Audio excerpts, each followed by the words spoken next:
গোটা দেশের মানুষ তো অপেক্ষা করছে নির্বাচনের জন্য, কিন্তু আইন শৃঙ্খলা পরিস্থিতিটা দাঁড়িয়েছে সেটাতে আমি আপনার খুব সন্তুষ্ট হতে পারছি না।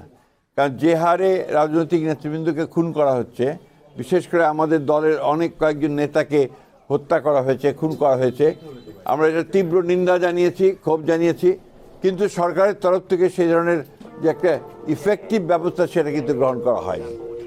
আমরা আশা করব যে সরকার এ ব্যাপারে আরও দায়িত্বশীল ভূমিকা পালন করবেন, এই ঘটনাগুলো যেন পুনরাবৃত্তি না ঘটে ইলেকশনের সময়, সেই ব্যাপারে তারা আরও সক্রিয় ভূমিকা পালন করবেন। নিঃসন্দেহে আপনারা দেখেছেন যে উনি যখন আসেন সেই সময় আপনার ঢাকাতে নেতা কর্মীরা, সাধারণ মানুষেরা, তারা আপনার লক্ষ লক্ষ মানুষ জমায়েত হয়েছিল তাকে সম্বর্ধনা জানাতে।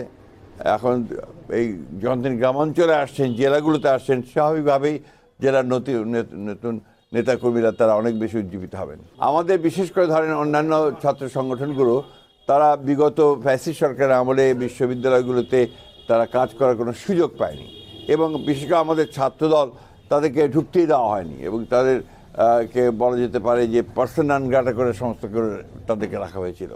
যার ফলে সেখানে এই সংগঠনগুলো, ছাত্রদল এবং অন্যান্য সংগঠনগুলো, তারা বিশ্ববিদ্যালয়গুলোতে সেইভাবে তাদের সাংগঠনিক কার্যক্রম করতে পারেনি।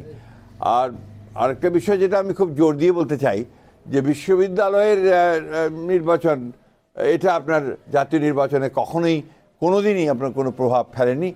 আমরা আশা করি এবারও সেভাবে কোনো প্রভাব ফেলবে না। গণভোটে আমরা নিজেরাই একই দিনে গণভোট এবং আপনার জাতীয় সংসদ নির্বাচন চেয়েছিলাম, সেভাবেই হয়েছে।